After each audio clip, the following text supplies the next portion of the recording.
Can you hear me? We can, Commissioner Fishman. Okay, terrific. Was there some delay here for a couple of the commissioners that you heard about, or? Hey, Steve, can you hear me? Yeah. Okay, it's Mike Smith. Yeah, I'm not sure who is attending. Cynthia's here. I'm not sure if she's still downstairs, but we're not broadcasting it, right? Or are we? Yes, Oh, we are. Okay. I think it's 2. It's 2:02. But yes, we do not have a commissioner in the hearing room yet. But we do have you, and we have Jeff that I can see. I can't see the other ones. So Cynthia's walking in right this moment. So this will be a quorum. Okay. We can have a quorum. We officially have a quorum now. And I believe Commissioner Vicente Aguilar is on the line, Michael. Okay. So, Yes. oh, okay. I didn't see the bottom of the camera was blocking that. Hi, Commissioner. Hi, Michael. So we have 4 commissioners present so far without doing a roll call. Ready for the video?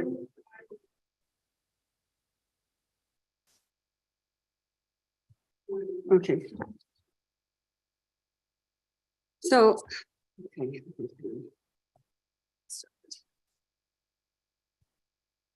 And is Hans on? Yes, Hans is on. I am a present. Okay.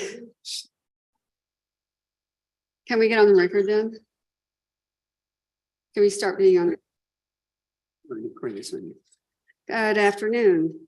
This is Monday, December 19th, 2022, 2 o'clock. And this is the open meeting of our regular weekly meeting held on Monday rather than Wednesday this week of the New Mexico Public Regulation Commission. I'm Cynthia Hall, Chair of the Commission, and we will begin our agenda. First will be the call to order and a roll call. Mike Smith, can you please take the roll? I can do that, Commissioner.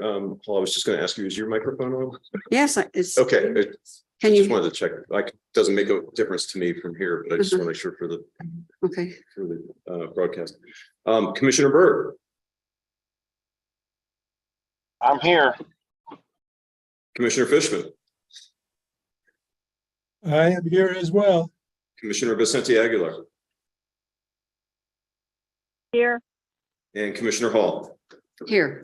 And Commissioner Maestas is absent today, is what I Right. understand. Yes. So we have 4 Just commissioners out that of the constitutes a country, quorum yeah. for purposes of doing business. Thank you very much, Mike. All right, next we'll have the Pledge of Allegiance and the state pledge. Well, I guess I'll do it since I'm here. I pledge allegiance to the flag of the United States of America and to the republic for which it stands, one nation, under God, indivisible, with liberty and justice for all. I salute the flag of the state of New Mexico, the Zia symbol of perfect friendship among united cultures. All right, and now we'll have consideration and approval of the agenda. Commissioners, do any of you have any changes to the agenda you'd like to make at this time? Hearing none, I need a motion to approve the agenda. So moved. Okay, I have a motion. I need a second. Second. Thank you, Commissioner. So I have a motion and a second. Mike, can you take the roll? Commissioner Vicente Aguilar. Aye. Commissioner Byrd. Aye. Commissioner Hall. Aye. And Commissioner Fishman. Aye. The agenda is approved by a vote of 4-0. Thank you, Mike. All right, next on our agenda is public comment, a period for public comment. Has anybody signed up for public comment? Madam Chair, I have not had anyone sign up for public comment. If there is no one in the hearing room that wishes to make public comment, there is nobody for today. I will use this opportunity to please remind the IT to post a link on the website for the YouTube link for today's meeting. I just received a call that is not active yet, so if they could please post that. Thank you.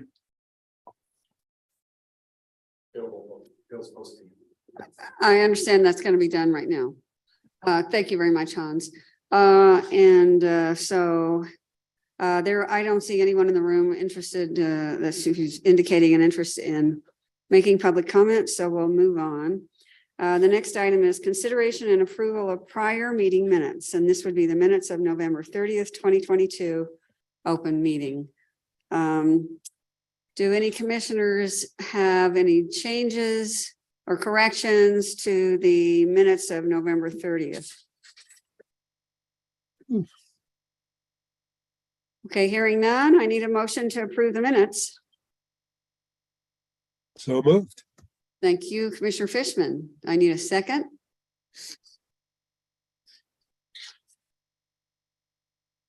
Second. Okay, thank you, Commissioner Vicente Aguilar. Okay, we got a motion and a second. Mike, can you take the vote? Commissioner Byrd, Aye. Commissioner Fishman, Aye. Commissioner Vicente Aguilar, Aye. Commissioner Hall. Aye. The minutes of the November 30th, 2022 open meeting are approved by a vote of 4-0. Thank you, Mike. All right, next on the agenda is a presentation we will have from Spencer Lotz. He's a legal intern, actually working in my office this fall and winter. And Spencer is returning to us to follow up on a report he made previously to a commission about the vegetation management and wildfire prevention plans of the investor-owned utilities in the state. And so now this is a follow-on report covering the same information, vegetation management and wildfire prevention plans, but of New Mexico rural electric co-ops. So Spencer, I think I saw you on Zoom. If you're ready to proceed, please do so. And I'm sure Spencer, I know Spencer has slides, so he'll probably need to have a screen share ability. Have you got that set up yet? Did anybody set that up with you, Spencer, yet? Yes, Spencer's all set. Okay, great. Wonderful. Take it away, Spencer. All right, give me just a second here. Okay. Okay. Thank you, Madam Chair, Commissioners. As Commissioner Hall said in the introduction for me there, I am returning again to speak with you a little bit more about vegetation and wildfire mitigation plans.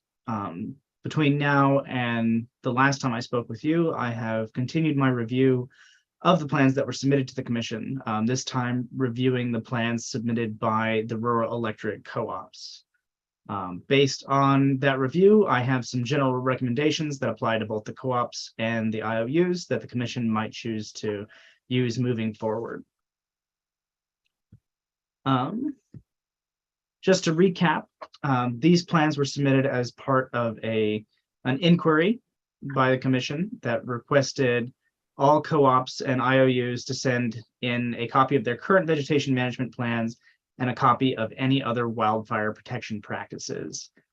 This inquiry was initiated due to concerns about wildfires, seeing what's been going on in California, as well as the increasing length of fire season. It was thought that it was a good idea for the Commission to investigate this further with regards to New Mexico utilities.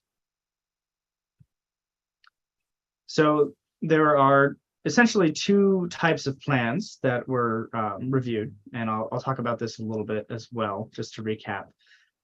Generally speaking, a vegetation management plan contains standards for worker safety and right-of-way clearance. They contain the standards for how close workers can get to electrified lines safely, as well as general standards for when to cut trees, how to cut trees, and what to look for when making decisions to cut trees.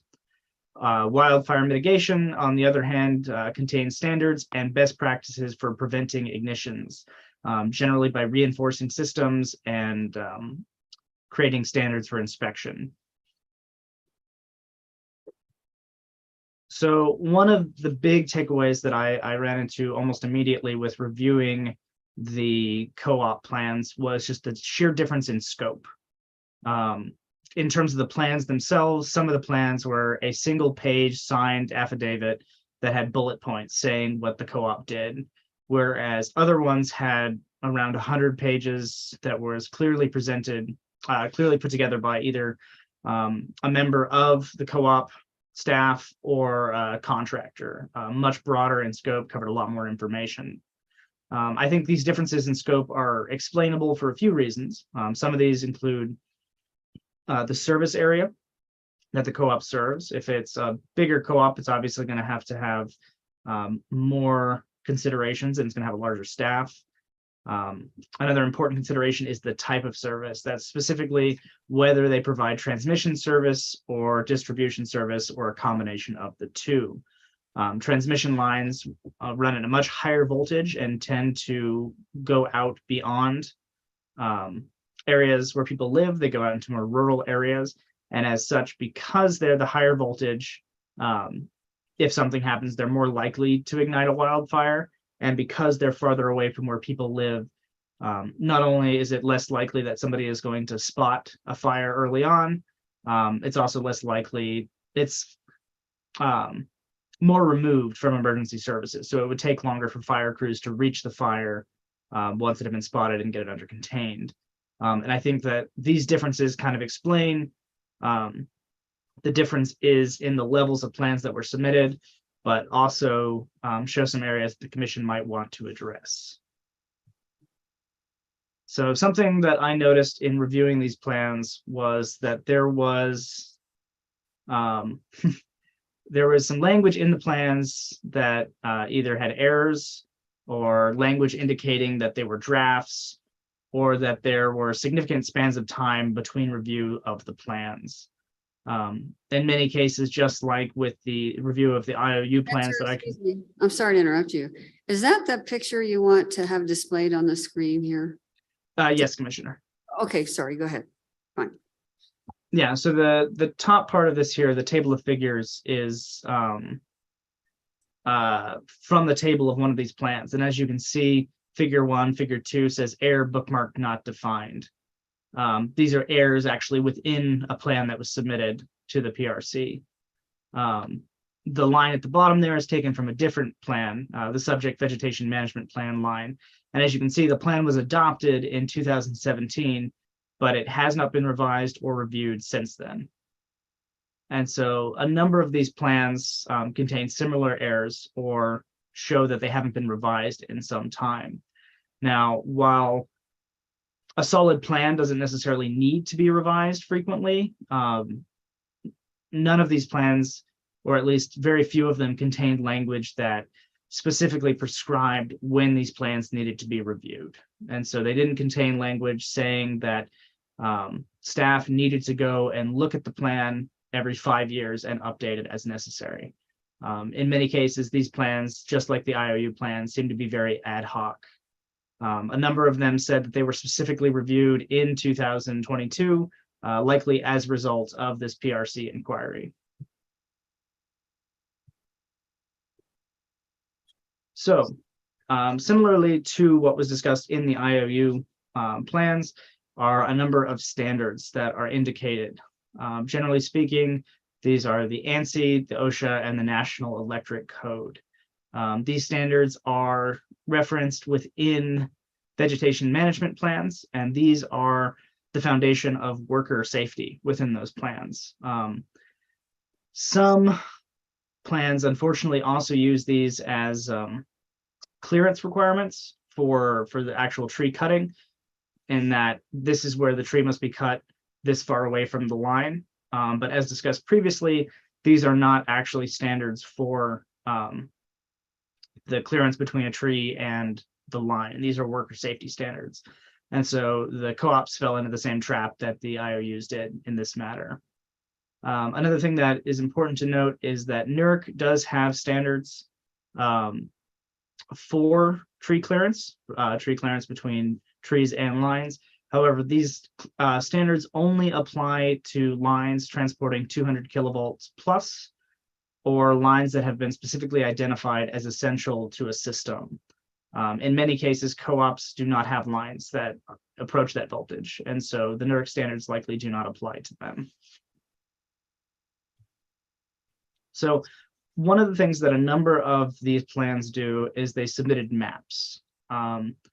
Here are two maps that were submitted with various plans. The one on the left is simply the service area of a co-op. This is not very useful for vegetation management or wildfire mitigation, as it's just the boundaries of the co-op. The map on the right, however, is slightly more useful because it shows the boundary of the co-op, that thick black line, but then it also shows wildfire hazard areas, where red is where there's a high risk of wildfire, and that orange color is where it's a medium risk. However, this map also has pitfalls in that it doesn't actually address where the co-op has assets.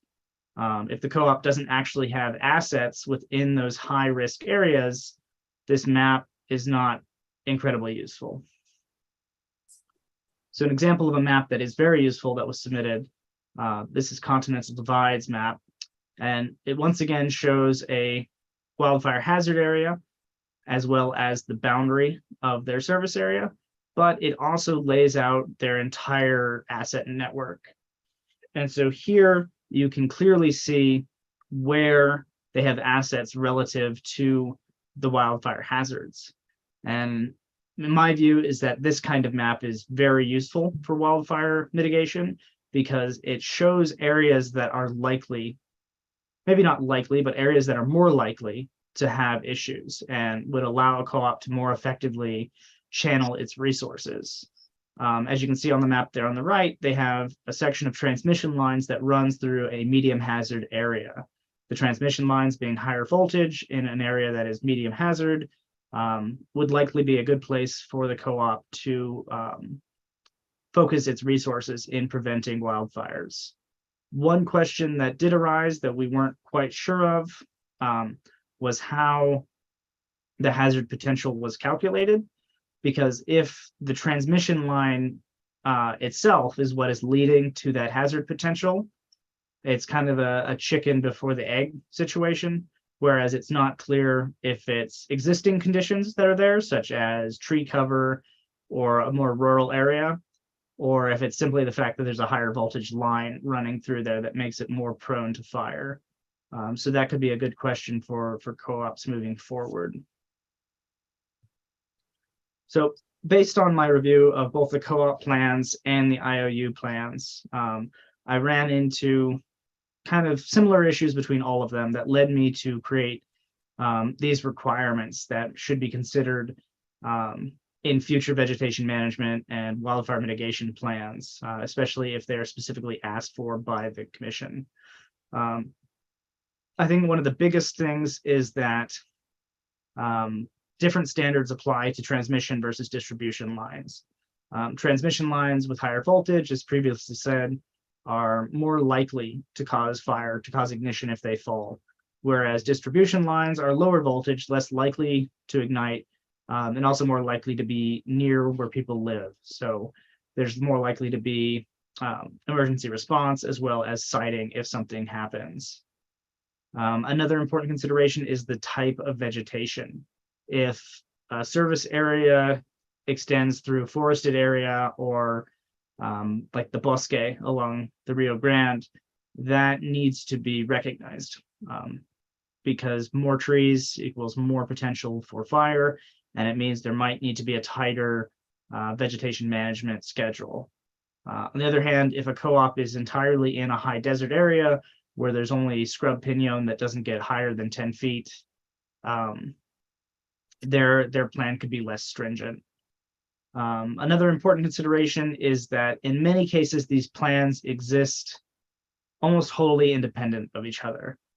Vegetation management plans are generally created solely to prevent outages. They very rarely contemplate the risk of fire from vegetation related incidents. And so vegetation management plans need to address wildfire mitigation as part of those plans. On the other hand, wildfire mitigation plans also must include vegetation management. However, generally speaking, where a co-op or IOU has provided the commission with a wildfire mitigation plan, these plans do consider vegetation management as part of the mitigation steps. So based on all of these, I've arrived at the following recommendations. These are things that should be seen in future plans and would be very useful in making sure that these plans actually meet the needs of preventing wildfire and outages as considered in the inquiry by the PRC. I think the number one thing that I arrived on was that these plans are not standardized. And while a broad overarching standard would take a lot of time and energy to come up with, very simple standards could be put in place that would allow these utilities to better respond to requests by the PRC and investors and stakeholders. One of the things that immediately jumped out to me was that there's no standardized definitions within a lot of this consideration. While most of the IOUs and the co-ops understand what a vegetation management plan is, not all of them understand what a wildfire mitigation plan is. Some of the plans we received were fire emergency response plans rather than steps to reinforce their lines against ignition in the future. Having standardized definitions of what these plans are supposed to contain would go a long way in making sure that these organizations have these plans prepared in such a way that they're actually useful for preventing fires. Another important consideration is that I believe it should be tiered, in that if it's a co-op that only has distribution lines, only a few hundred miles of low voltage distribution lines, they should have less stringent requirements than an IOU that has 1,000 miles of high voltage transmission. Just from a practical standpoint, that smaller co-op is going to have less resources, but also a smaller chance of actually causing a fire. Whereas an IOU is going to have many more resources, as well as with those transmission lines, a higher chance of creating a wildfire if there is an issue. Related to these plan requirements, those system hazard maps, such as the one that Continental Divide provided, I think would be tremendously useful to require in these plans. Just from a planning standpoint, they're very useful for the utility to be able to see not only their assets and where they are, but also where there's a higher likelihood of fire based on the location of those assets.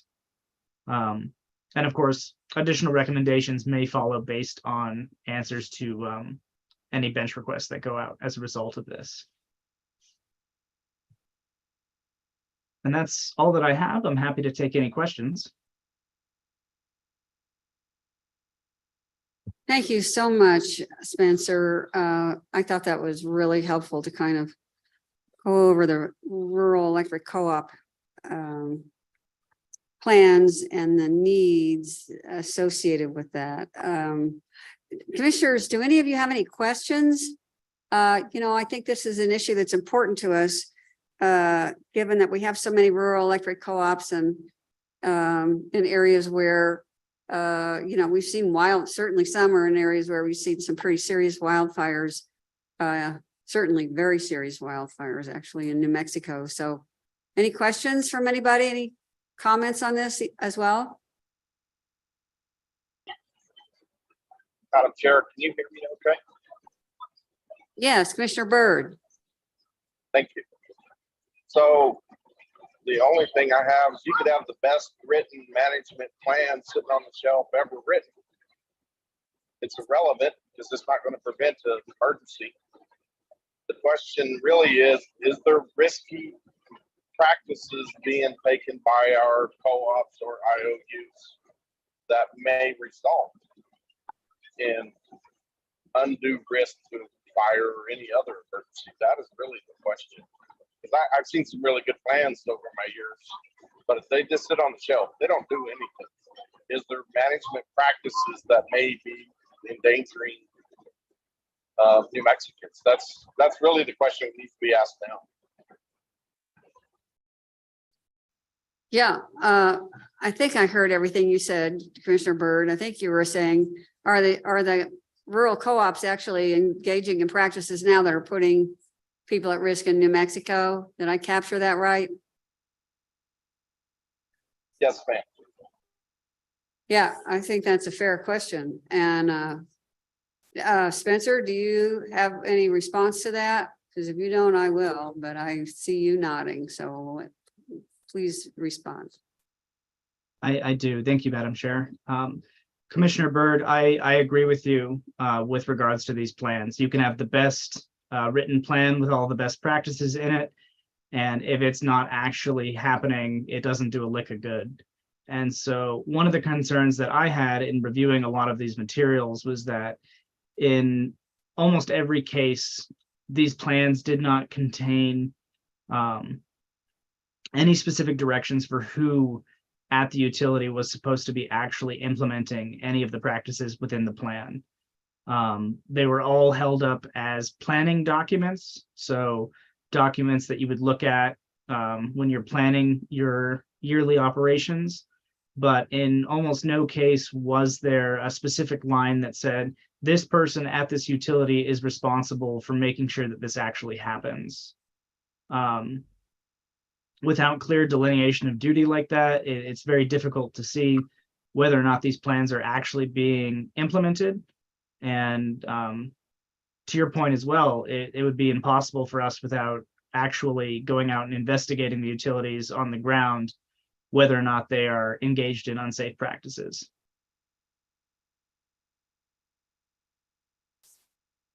Thank you very much, Spencer. That's pretty sobering. But I guess we shouldn't be surprised. We know we haven't done investigations. I don't know that we even have that as part of our tasks delineated, but that's definitely something we should, as a commission, look at. I mean, we're the oversight agency. We should be doing more than just asking for plans. I think that's my opinion. Yeah, I guess that's my editorial comment. Well, great. Commissioners, any other commissioners have any thoughts? Commissioner Fishman, you're usually full of thoughts. Well, maybe not. Oh, here he goes. Madam Chair, I've had a COVID relapse, so I'm kind of out of it today. Oh, So you get spared my wisdom. I'm sorry. We're all sorry, I'm sure. And I certainly miss your contribution. So I hope you feel better soon. Okay, well, Commissioner Vicente Aguilar, any thoughts or any questions? No questions. Thank you. Okay, thank you very much. All right, folks. Well, Spencer, thank you very much. I don't have any further questions as well. I really appreciate your work, and I do have one question. I believe you had told me before, but you're writing up a report that'll encapsulate all this information, correct? Yes, Madam Chair, I have a complete report that should have summaries of all of the co-op plans, as well as these recommendations. I'm hoping to have that done in the next couple of days and turned into you.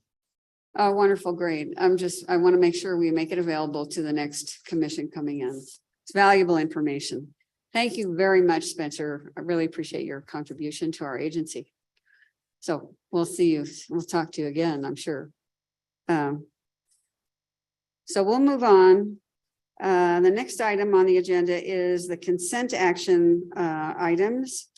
Let's see, Hans, would you like to read them out or read out the titles, or is that your job, Mike? You want to usually do that. Would you like me to? Yes, I would like you to do it, Mike. I need to scroll up a little bit. I'm not sure who's controlling the screen.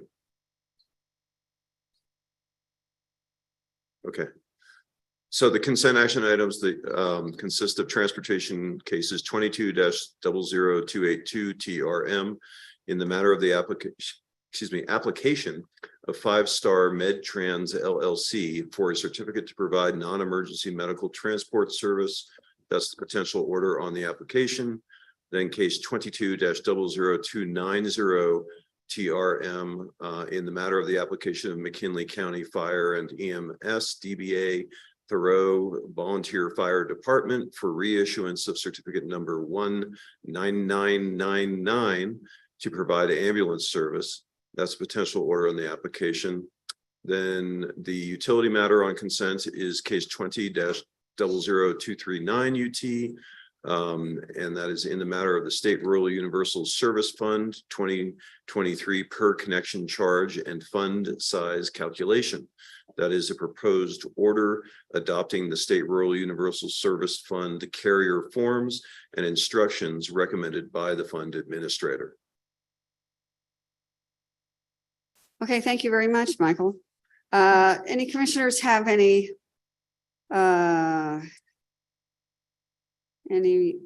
comments or exchanges or requests about the consent action items? I move to approve the consent agenda. Thank you very much, Commissioner I'll- Fish. I'll second. Thank you very much, Commissioner Vicente Aguilar. We have a motion and a second. Mike, can you take the roll? Commissioner Fishman, Aye. Commissioner Vicente Aguilar, Aye. Commissioner Byrd, All right, Commissioner Hall. Aye. The consent action items are approved by a vote of 4-0. Thank you, Mike. All right, we'll move on to the regular action items. Let's see, and item number A, transportation matters. We have no transportation matters on this part of the agenda. And for item number B, utility, letter B, utility matters, we have one item, and that is case number 20-00170 UT in the matter of potential amendments to the commission's rule concerning institutional operator service providers, 17.11.28 New Mexico Administrative Code. And Russell Fisk will present a proposed order adopting amendments to that rule. So, Russell, are you there? You are. I see you. Would you? Good afternoon. It's Good nice- afternoon, Madam Chair, Commissioners. Yeah, and would you like to proceed? Yes. So last week during the open meeting, we went through the proposed order that I had prepared. And there were comments by a number of commissioners, and especially Madam Chair. You did a lot of work on this, the proposed rule. I made I made changes accordingly. And I also put together an exhibit A to the order that is the amended rule as per this revised proposed order that I provided this morning.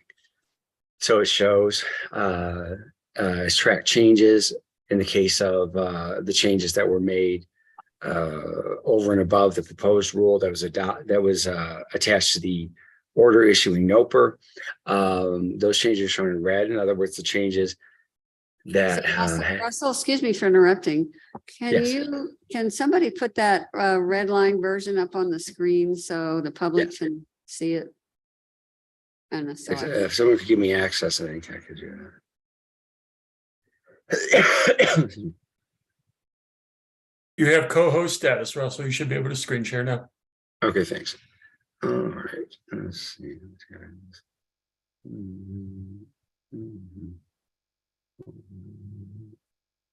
Where? Let me see. How is it? Okay. Okay, there we go. That's perfect. Yeah. There we go. All right.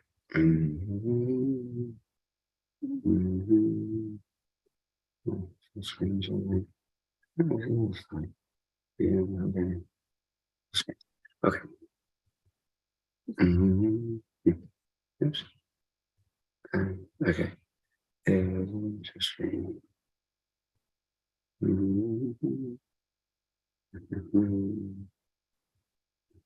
yes.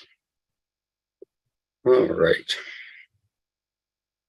Great, looks great. Okay.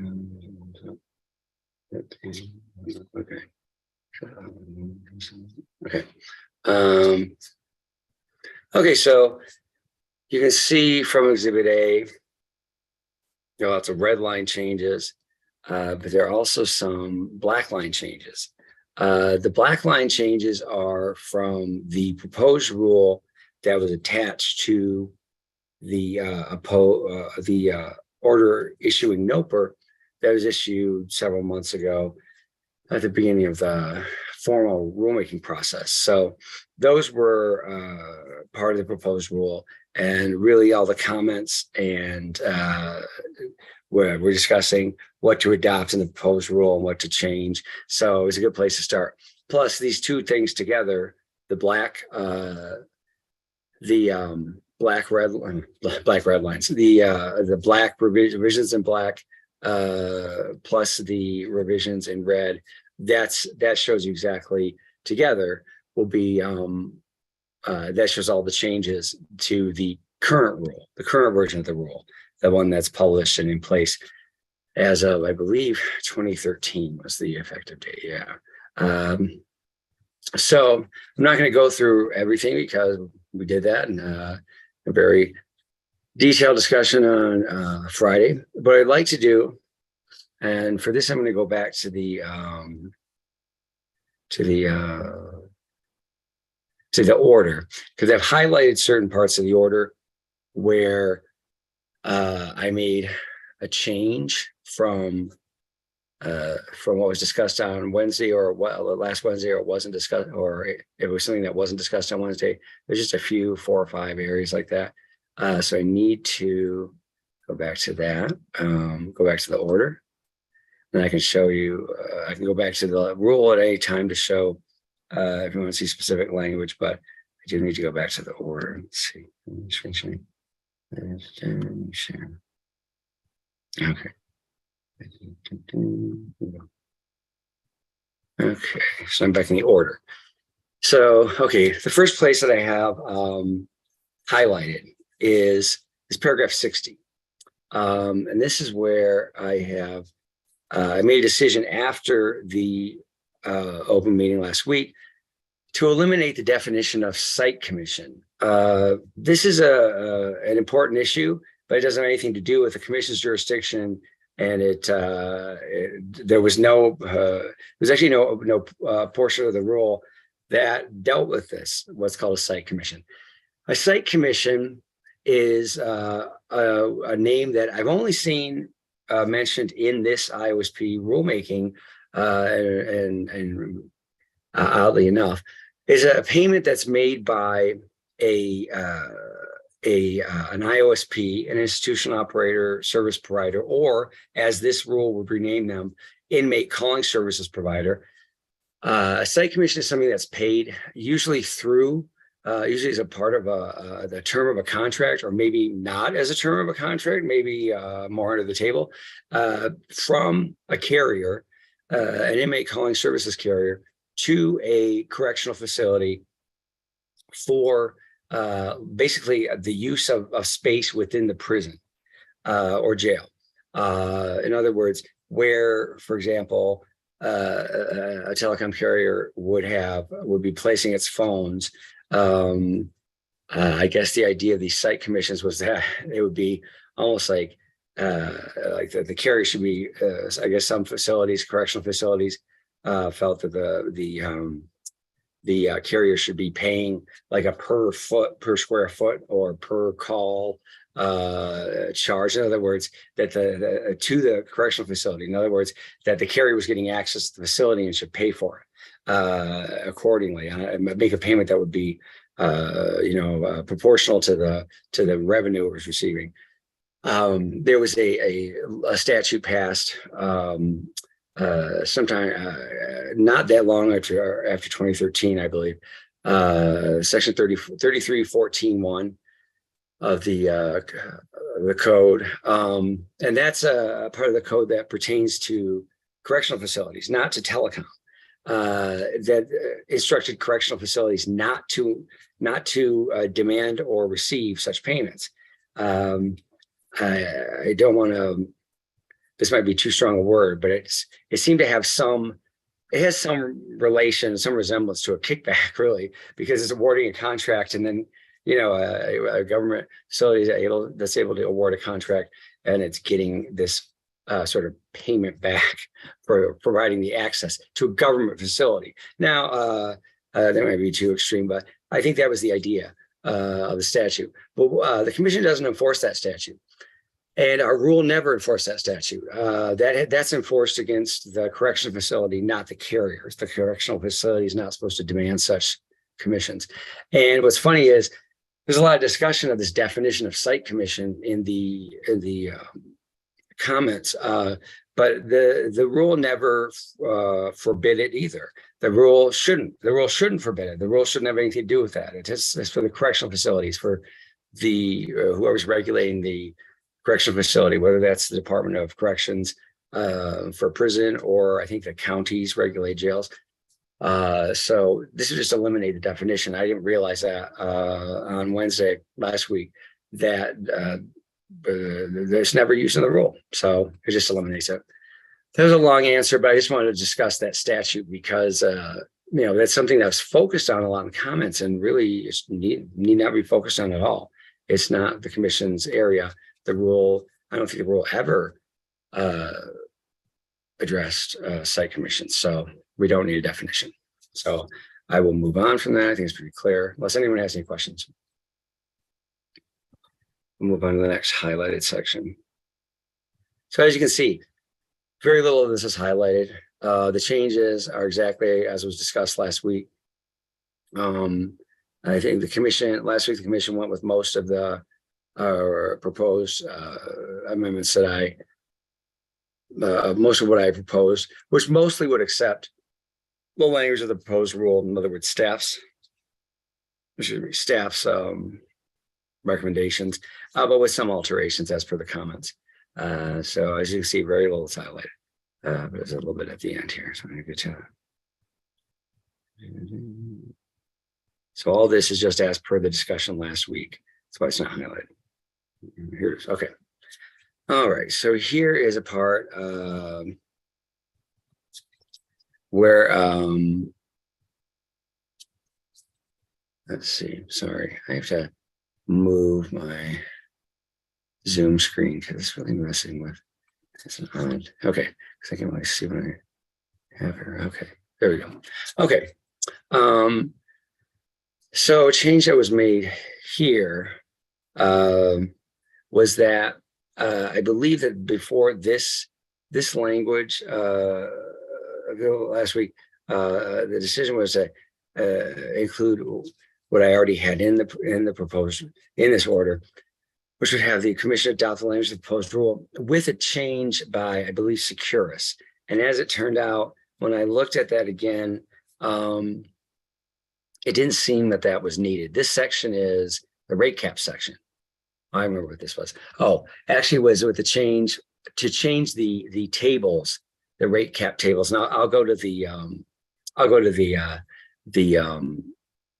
amended rule in a minute to show you what I mean. The language that I had here and that was highlighted in yellow would have also adopted Viapath's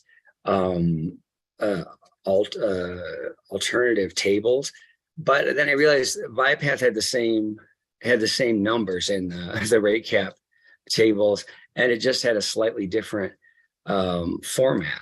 And let me go to the amended rule and I'll show you. And I've reformatted the tables for the amended rule just to look nicer and line up better. So we really didn't need Viapath's changes. They didn't actually change any of the numbers, any of the caps. So I just took that out and said, just keep the proposed rule. And then I didn't even mention it in the order, but there's some reformatting to make the tables look better. So they're centered, et cetera. But And I'm not sure, I might have to make changes when it comes time to publish these in the New Mexico Register. I've never had a table or a chart in a rule. And I know they're allowed. We have them in this rule, but in the end, I'm just going to have to do with the formatting that's required by the New Mexico Register to publish it. So here is that section, call rate caps. So as you can see, you don't see any red here. Just one bit of red, a little bit of red. So this is mainly adopting, as it says in the order, staff's proposed rule. And that, so when you see things underlined in black, again, that's staff's proposed rule from the order issuing NOPR. As I did throughout. Russell, I have a question. I'm sorry. Yes. No, go ahead. Here in the top line of that rate cap chart under prepaid, there's a red, I can't see it very well on the screen. Is that a number 4? Yes, and I was going to get to that. One. I was going to get to that. That is a change that's made. So yes, so there are two types of changes made here.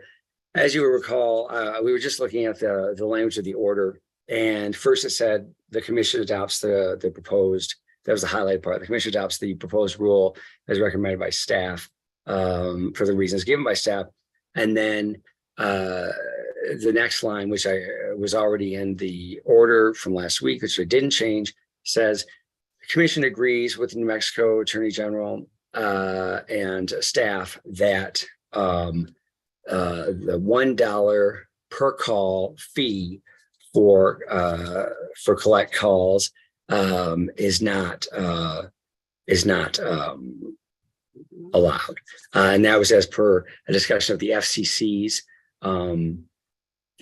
rules, because as we discussed last week, the FCC's rules sometimes control, especially for charges that can't be determined whether they're intrastate or interstate, and they have the FCC will exercise jurisdiction over an entire type of charge, and so the AG's office and staff agreed that this we were looking at, which said $1 was the cap on any such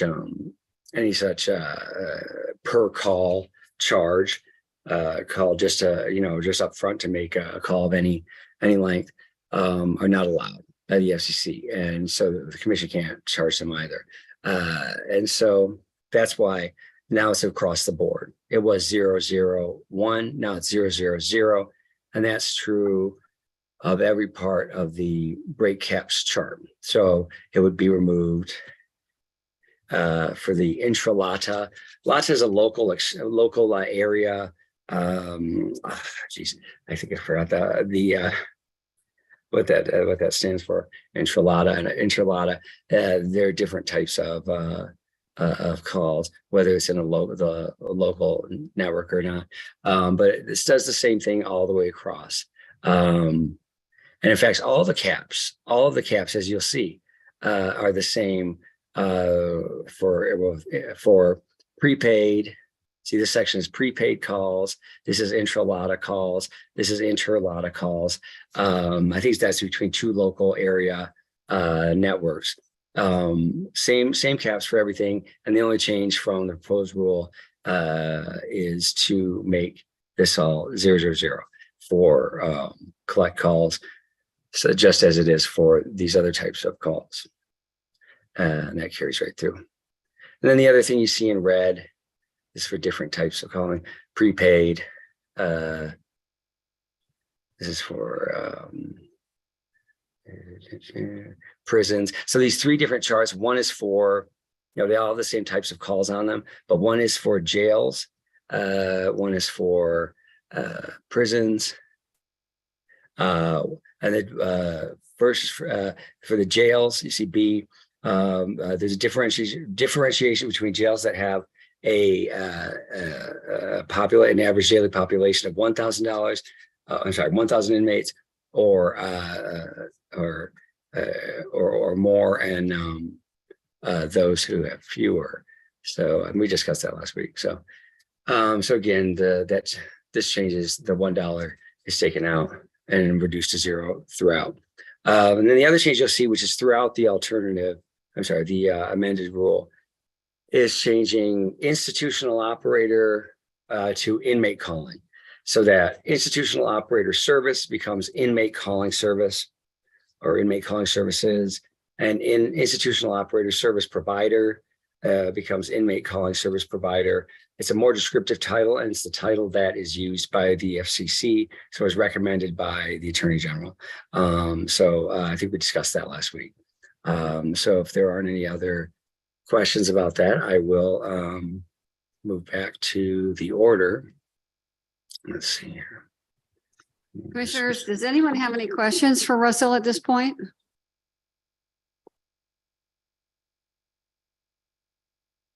I'm not hearing any questions, Russell. So please For the proceed. next highlighted section. Thank you, Madam Chair. Okay. Here's a section. Let me see first what this section is.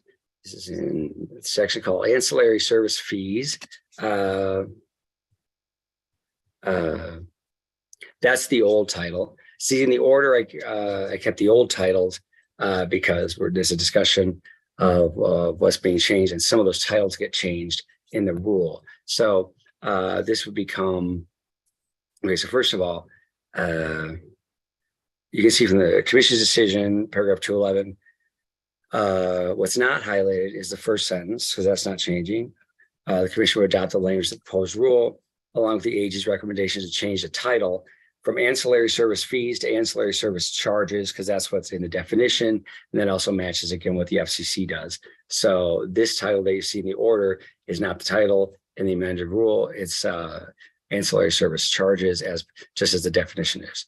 And then what I added is that the commission would adopt the AG's proposed changes to certain of these ancillary charge caps based upon the AG's description of the FCC's recent changes to the corresponding interstate cap. So I'll go back to the rule so you can see that. Let me switch out. There we go. So, okay. So you see, there are, we went through the rate caps. Ancillary service charges have their own caps, and they're described here in B.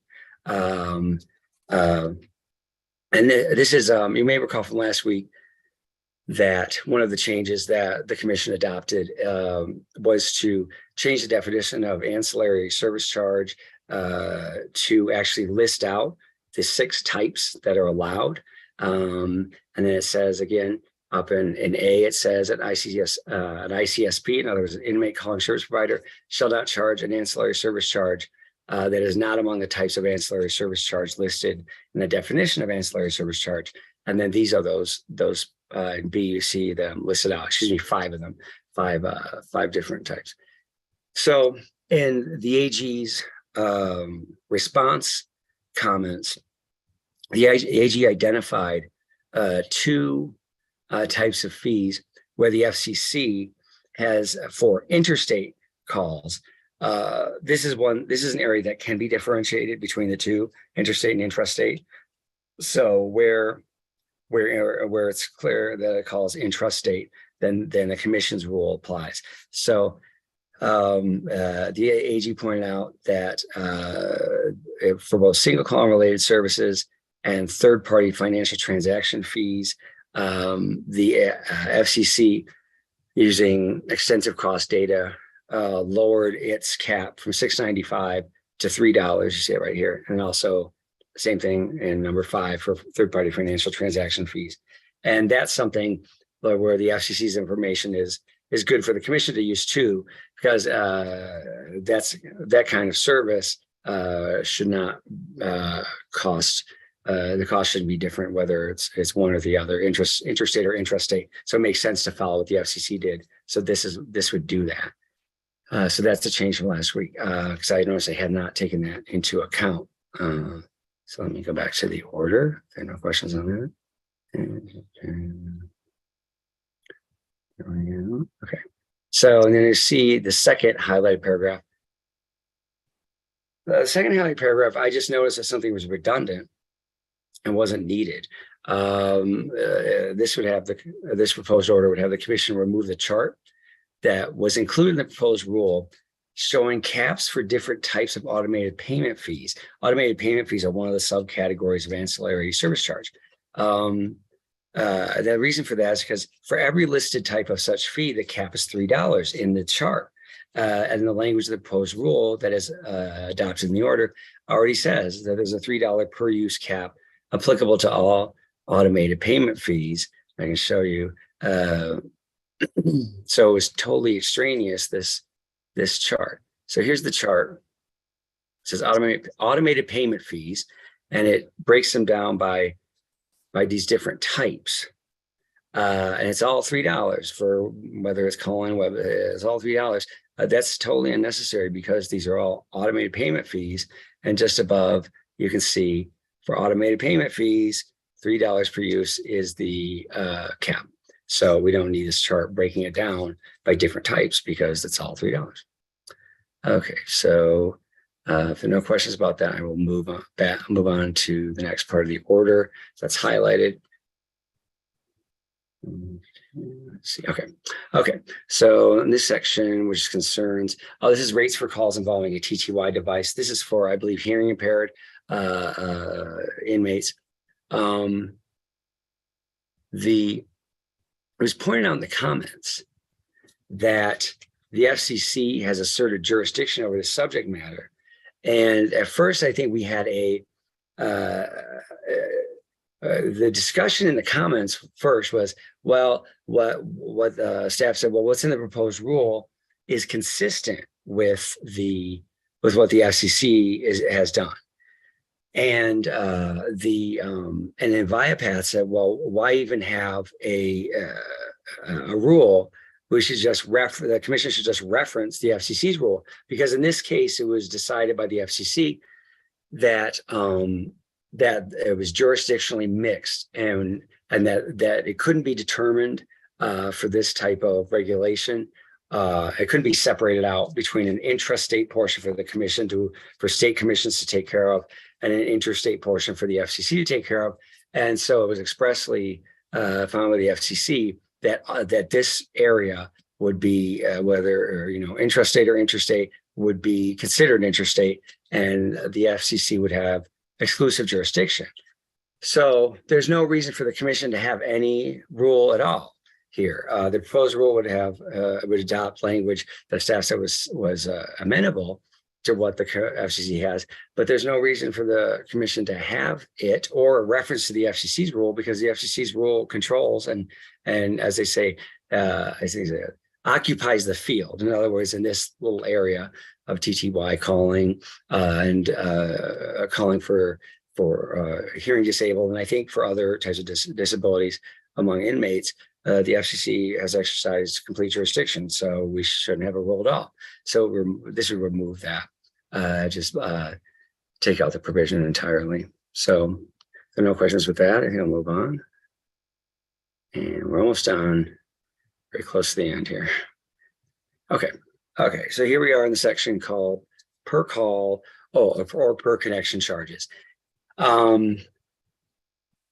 This is what I think I discussed last week, what was a little odd to me, is that I just discussed in the rate cap, we were looking at the rate cap charts, that staff and the AG agreed that the $1 per call charge had to go as per the FCC. And staff's comments said that for that section, and was referring to, in other words, there's a contradiction in the proposed rule itself and staff's own recommendations that staff had included the $1 fee in a $1 cap on those on per call charges in its in its rate cap chart, and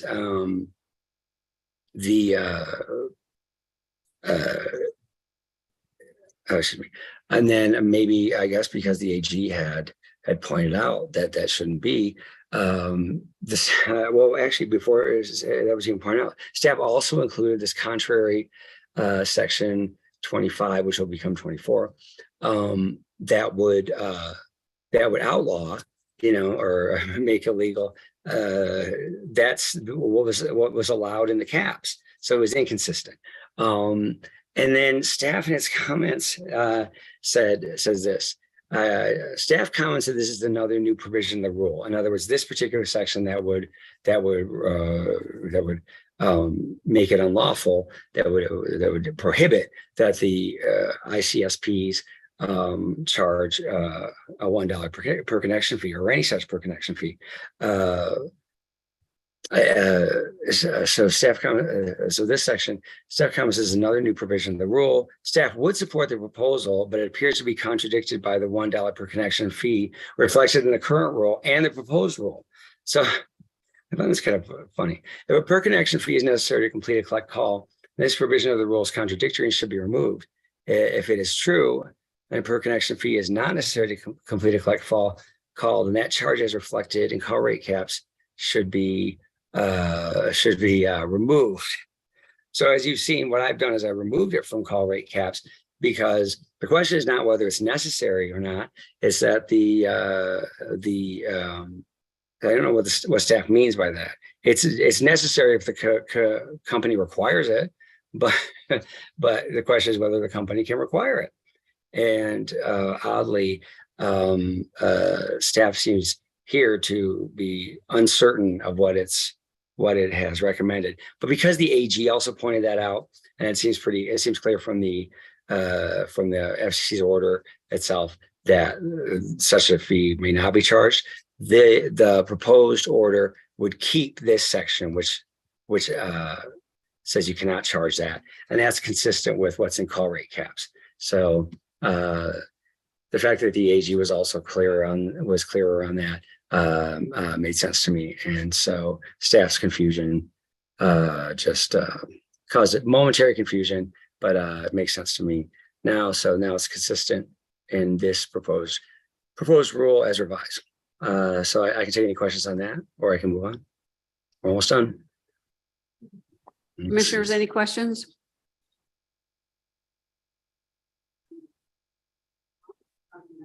Russell, sorry. So let's move on. Okay. Let's see. Consumer prepaid accounts. Balances. That's what this is. I can move this thing out. It's really hard to maybe see. Okay, there we go. So in this section, consumer prepaid account balances, this deals with how a carrier has to deal with an unclaimed balance or an unused and an unused balance on a prepaid card, for instance. And the change that I made is that in this commission's decision section, it's just simplified.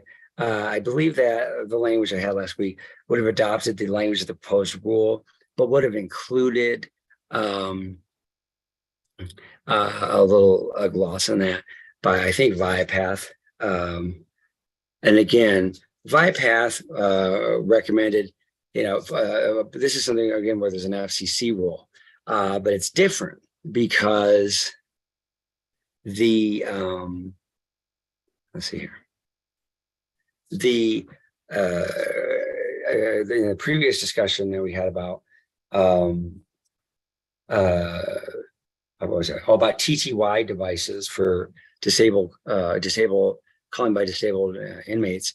It was clear that the FCC was taking jurisdiction over the whole area, so the commission shouldn't have had a rule in that area at all.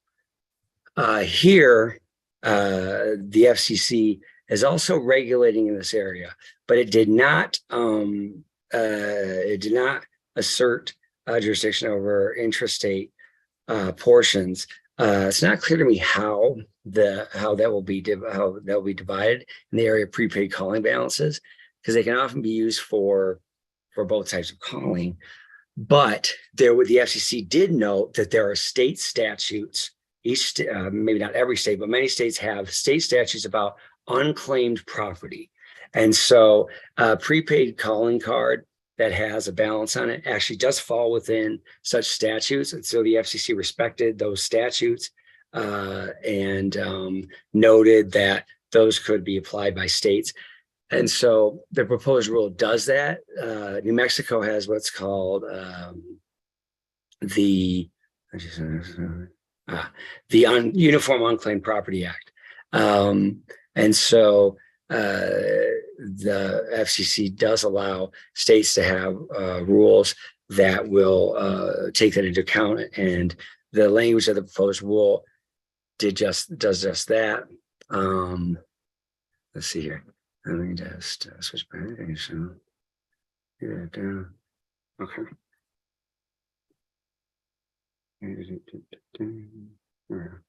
So in this section, consumer prepaid account balances, you can see the reference here. Prepaid accounts due to be utility deposits purposes of the Uniform Unclaimed Property Act. So this all looks okay to me because I understand now. Viapath, what Viapath had wanted to do, and that I included, was include a reference to the FCC's rule, but there's no reason to do that. The FCC said that the commissions can have a rule about this, and there's no reason to refer to that rule. And staff said this is consistent with what the FCC is doing, and the states are not blocked from doing it. So it makes sense to just have the proposed rule and not include Viapath's recommended reference to the FCC rule. All right, so if there are no questions there, I will move on. Let's see. Oh, here, okay. Commissioners, any questions on that last topic there? Not hearing any. Russell, let's go on. Okay. This section that's highlighted here, this is we're on the last portion of the rule, variances. Actually, I have this highlighted, but I didn't make any changes from last week. I just had to write a new paragraph, but it's consistent with what was discussed last week. As you will recall, and let me go back to the rule. Let's see.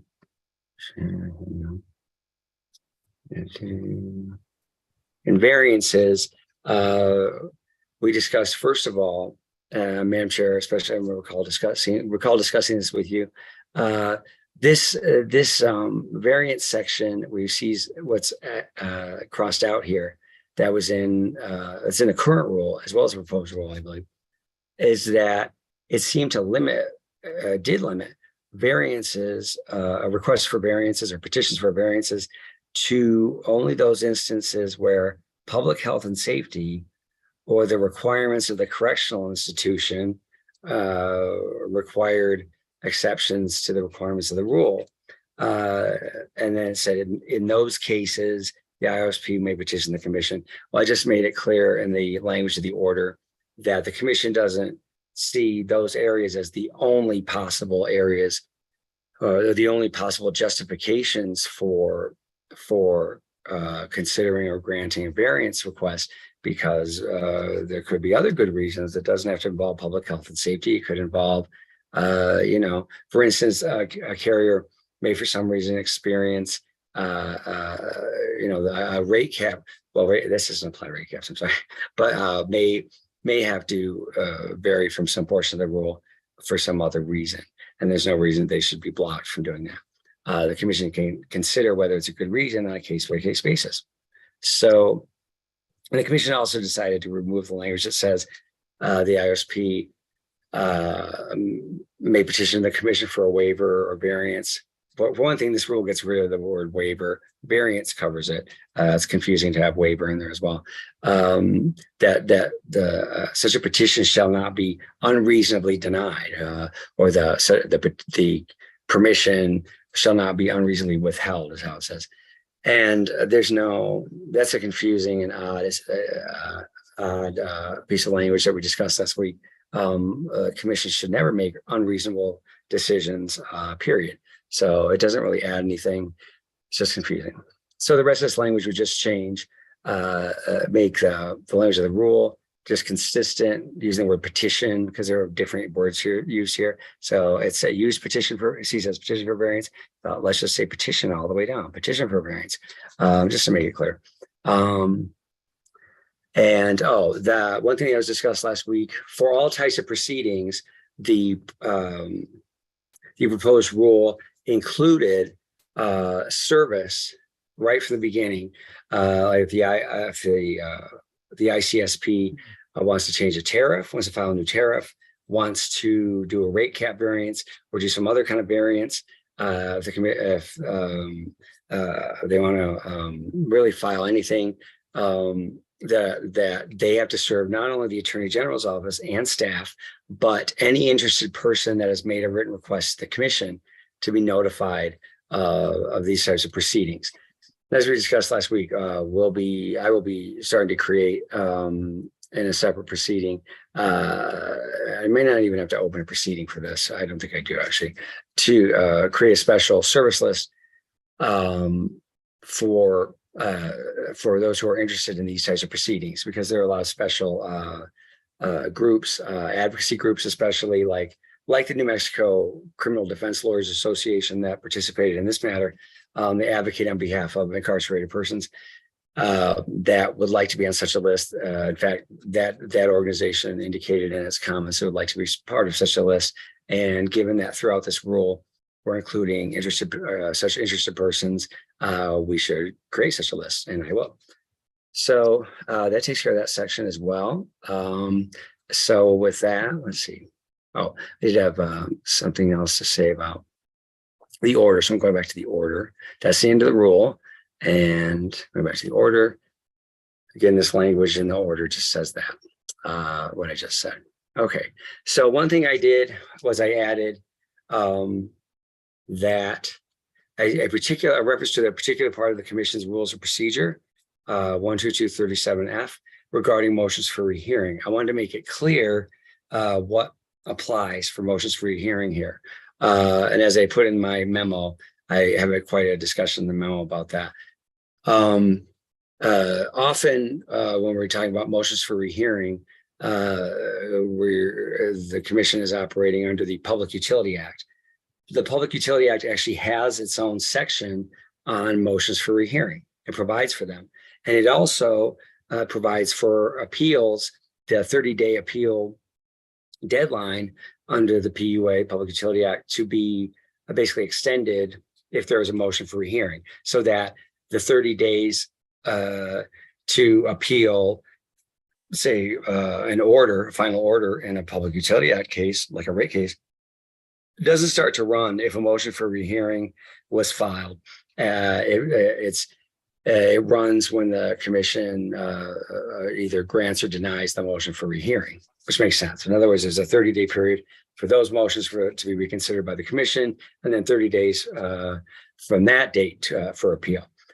But for all other types of proceedings that are not under the Public Utility Act, like this one, which is under the New Mexico Telecommunications Act, the commission has a special rule, because the other acts, including the New Mexico Telecommunications Act, have the same 30-day appeal, notice of appeal deadline to appeal an order, but they don't have the motion for rehearing procedure that would extend that 30 days to 60 days if a motion for rehearing were filed.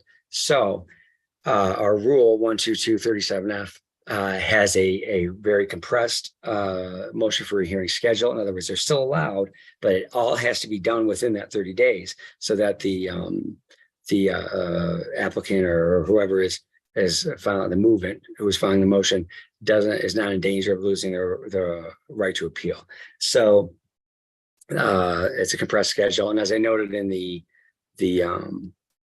memo, it would be under the rule, be 10 days from, say, if the commission issued this order today, 10 days from today would be the day that any such motions will be due. 5 days from that date would be the date for any responses to be due. That's 15 days. And then 5 days from that date, 20 days from the filing of the motion, would be when the commission would have to decide it. So then there'd be another 10 days before any appeal was due. So I just made it clear in this order, where anyone who's filing such a motion should be looking so that they understand that's a shorter compressed schedule. Now with that, I'm finished. So I'll take any questions. Okay, commissioners, any questions for Russell?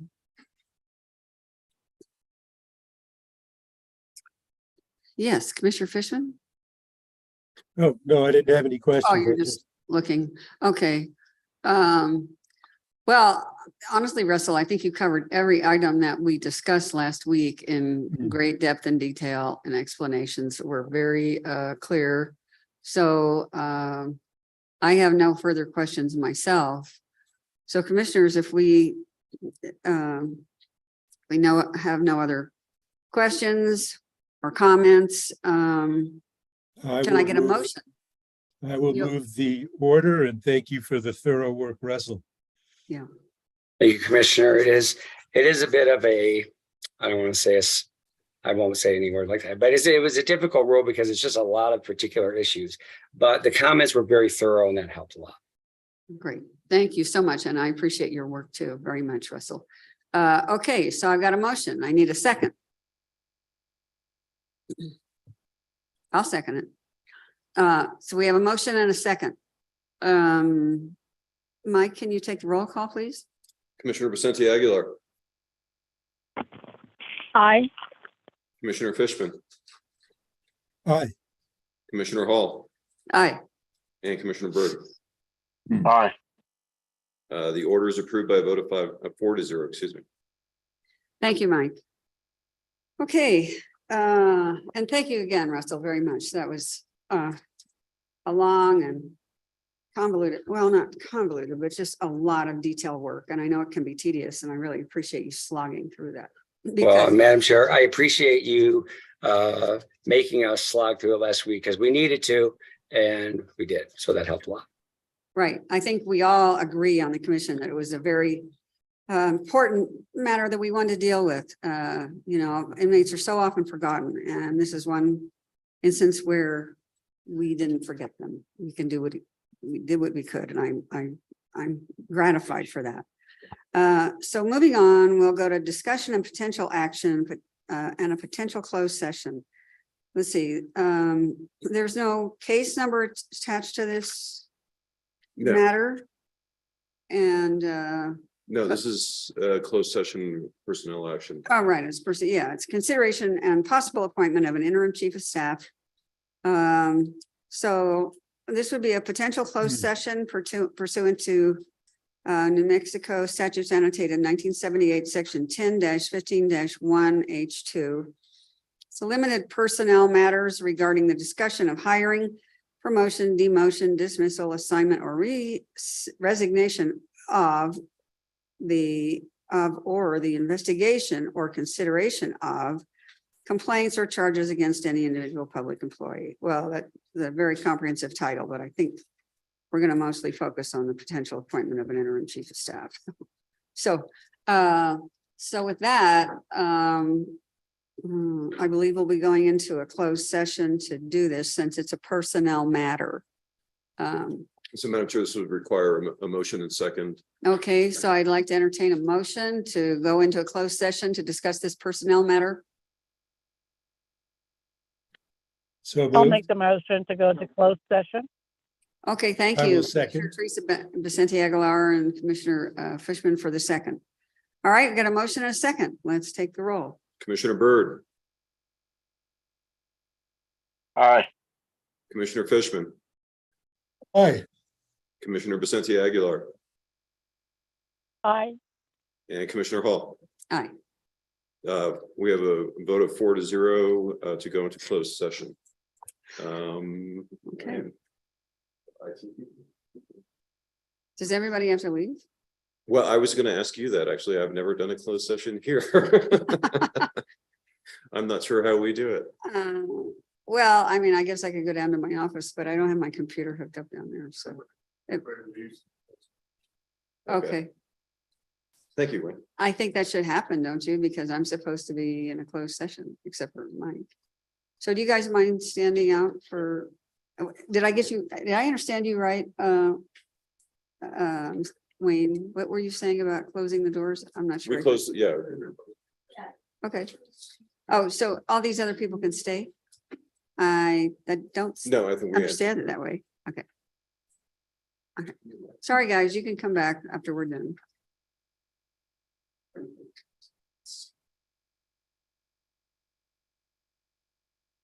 Wayne gets to stay. I think it probably makes sense. for Okay. Wayne to stay. I think, no. Okay, should I go too? Yeah. I can't read you this. Yeah, Colin, you can go too. Yeah, go. You should not come in. Yeah. Yeah, okay. Can I hear you? No, well, Oh, you mean nobody's Commissioner? saying anything. Yeah, the commissioners, Commissioner, Commissioner Fishman, can you say something? say something? Yeah, Okay, I I'm can hear hearing him. Yeah. Commissioner Fishman, Commissioner Byrd, can you hear us? Sadly. Okay. ay. You know, Jeff, in all this time, I don't think anywhere, Oh, Apparently they can't hear you, Commissioner Fishman. yeah, do it. Yeah. oh, well. I was just gonna say, in all this time, I can't recall anyone calling you bird brain, which is kind of a miracle. Oh, that's so much better volume. Oh, tell whatever. How's that? Much Well, thank better. Boy, that helps. Well, you finally earned it just then. Well, I've been working hard 4 years. Finally got what I wanted. I don't know what- One little slip. Yeah.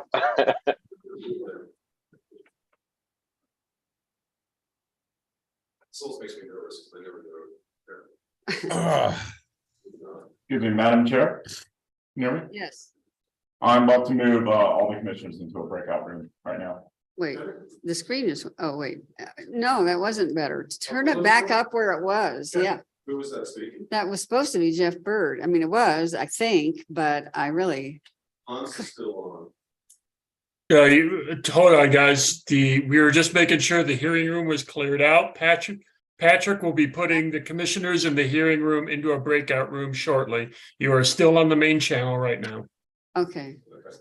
Wait, so that man who just left, what's his name? I forgot which one he is.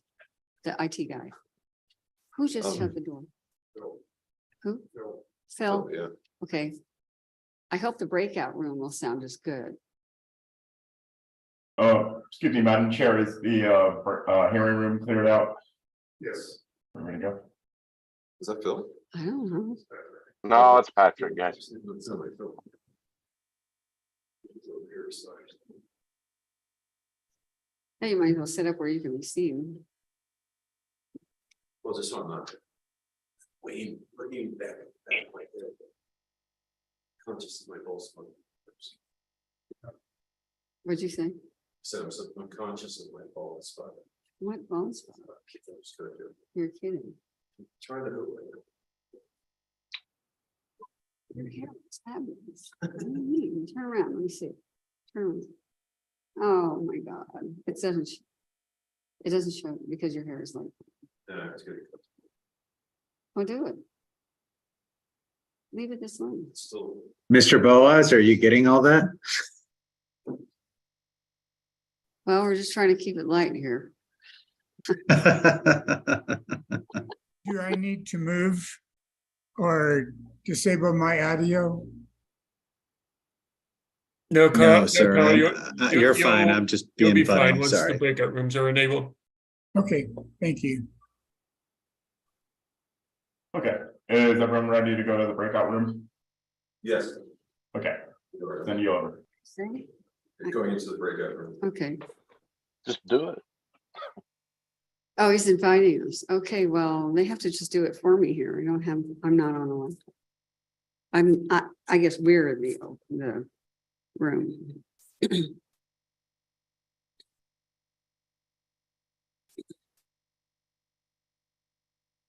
I need someone from the hearing room to join the breakout room.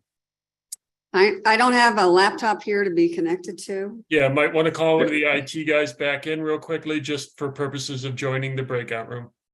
If I could, there's a closet, there's a server room right outside the hearing room. That Can I- is where the laptop is located. If somebody wants to go, just click on Shall I go on there? that. Seems like I need to go Yeah. there. That or Michael could just go click on accept move or accept the move to the meeting room. They're at, Breakout right, room, that is. hearing room is now in the There you go. breakout room. Got it. Thanks.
Hey, yeah, once you confirm your orders are good to go, send them to me. I'll sign them and seal them and send them to Anna. Okay. Which I just did for your 2170 case, but when you have, if your other one is good to go as well, I can sign and seal that one and forward it to her. Okay, cool. I just forwarded it to her. Hans, you might want to mute yourself. We both have it for 2170.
Well, Commissioner Fishman, you need to nip that thing in the bud. Don't let it get any worse on you. Hmm, You Well, you guys are back in the main room right now. okay. Yes, I Yeah, am. we stopped talking about you, Hans.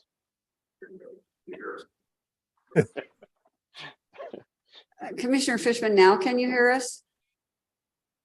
Yeah, I can hear you. Oh, okay, fine. And it seems like Commissioner Byrd, you can hear us? Oh yeah, I could hear you and see Judy. Okay, I think we're probably all okay. Commissioner Vicente Aguilar, can you say something so we can determine if we can hear I'm you? here. I'm Okay, here. great. Oh, okay. I think we have everyone here. I'd like to entertain a motion to return to the open session of our open meeting today. And can someone make please make that motion? So moved? Can you read? There's a statement we're supposed to read that we only talked about whatever it was. That's right. You have to state that. Well, let's see, how do we do this, Mike? Shall the motion maker, The motion would be to come back into I can make the motion, can't I? sorry? Can I make, I can. Yes. Okay, I'll make the motion, guys. Okay, I move that we return to, from our closed session to our open session of the New Mexico Public Regulation Commission regular weekly meeting on December 19th, 2022. In the closed session, we discussed only limited personnel matters under section New Mexico Statutes Annotated 1978, section 10-15-1H2, pertaining to the possible appointment of an interim chief of staff for the Public Regulation Commission. No other matters were discussed. There you go. So that's the motion. Can I have a second? Second. All right, we've got a motion and a second. Mike, can you take the roll? Commissioner Fishman, Aye. Commissioner Byrd, Aye. Commissioner Vicente Aguilar, Aye. and Commissioner Hall. Aye. The vote is 4-0 to come back into open session. Thank you very much, Mike. So, commissioners, as we discussed, we need to appoint an interim chief of staff. Our current chief of staff, Wayne Props, will be resigning as of January 1, 2023. That's a Sunday. And as we discussed, we contemplated asking General Counsel Mike Smith to step into that role for the length of time it will take for the new commission to identify a permanent chief of staff.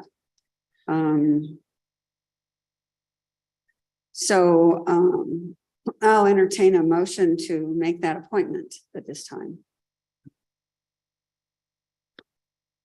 I will second. Who made the motion? I didn't hear it. I said I will entertain. the Madam motion. Chair, Oh, I thought you said you made it. I'm sorry. I'll make the motion to nominate Michael Smith to be the interim chief of staff. Thank you. Thank you, Commissioner Vicente Aguilar. And Commissioner Fishman, you say you'll second it? Yep, I'll second. Excellent. We have, sorry, guys, I got a throat issue here. So we have a motion and a second. Mike, can you take the roll? Commissioner Byrd, Aye. Commissioner Hall, Aye. Commissioner Fishman, Aye. and Commissioner Vicente Aguilar. Aye. Motion passes 4-0. Excellent. Thank you very much, Mike, and thank you for taking on these additional duties. Yeah, We and also discussed, I would like that we encourage the current, did you want to say something, Commissioner Fishman? I think you were just heading there. So go ahead. Right. I would like to encourage the current Chief of Staff, Wayne Probst, to take all steps possible to ensure that the temporary salary increase that Mike was supposed to have been provided with in 2020, mid 2020. Be turned into a permanent salary increase by whatever means are necessary in communicating with other state agencies like SPO within the time he's still our chief of staff. So, And Madam Chair, yes, Commissioner Fishman. just to kind of reemphasize, because of some strange circumstances, Mike could actually end up with a salary decrease when he comes out of this temporary assignment. And we want to prevent that from happening. So that's why we're requesting Wayne to take this step. It's really the only fair way to go for Mike. So just wanted to reemphasize that for the public record.